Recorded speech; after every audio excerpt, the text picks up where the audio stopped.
না, আমি আসলে এজলাসে বসেছিলাম আমার কাজের জন্য। তো হঠাৎ করেই আমি আমার নথি দেখছিলাম, তার মধ্যে হঠাৎ করে একটা পেপার ওয়েট আর কি মাথায় এসে লাগে।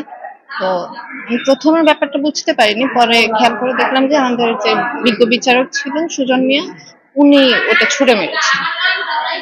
উদ্দেশ্য প্রণোদিত ভাবে ওটা ছুঁড়ে উনি আসলে কি কারণে পেপার ওয়েট ছুঁড়ে মেরেছেন, আমার দিকে ছুঁড়ে মেরেছেন সেটা আমি জানি না। তবে উনি কিছুক্ষণ ধরে বলেছিল যে ওনার ভালো লাগছে না বা আওয়াজ হচ্ছে, তো উনি রেগে গিয়েই পেপার ওয়েট ছুঁড়ে মেরেছে এবং সেটা আমার মাথায় এসে।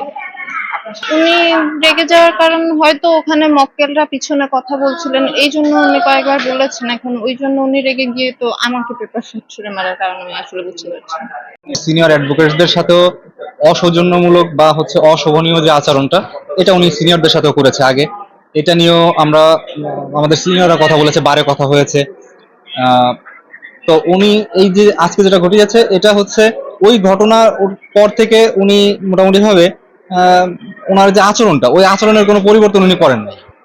আজকে কোর্ট চলাকালীন সময়ে আমার কাজিনকে হচ্ছে পেপার ওয়েট দিয়ে গায়ে ছুঁড়ে মারলো, পেপার ওয়েট এসে তার কপালে লাগলো, কপাল ফেটে রক্ত বেরোলো। আজকের ঘটনাটা তো আপনারা দেখতেছেন।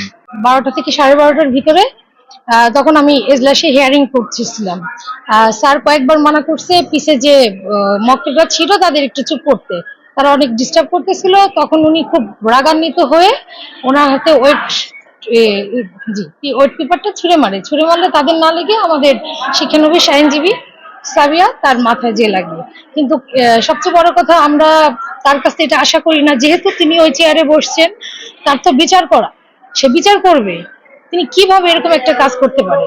যখন বিচার কার্য চলে তখন আইনজীবীদের দুই পক্ষের কথা শুনতে অনেক সময় সমস্যা হয়ে যায়, কারণ আইনজীবীর সহ অন্যান্য যারা উপস্থিত থাকেন তারা অনেক কথা বলেন। তো এই কথাগুলো বলতে বারবার উনি নিষেধ করছেন, শান্ত হওয়ার কথা বলছেন, কিন্তু যখন একটা পরিবেশ উনি শান্ত করতে পারেন নাই, তখন হয়তো উনি লক্ষ্য করেন নাই যে এটা পেপার ওয়েট। উনি ওনার ওই যে অবস্থায় উনি পেপার ওয়েটটাকে ছুঁড়ে মারছেন, এবং যেটা আমাদের একজন শিক্ষানবিশ আইনজীবী সাবিহা ওনার লাগে এবং লেগে উনি আহত হন।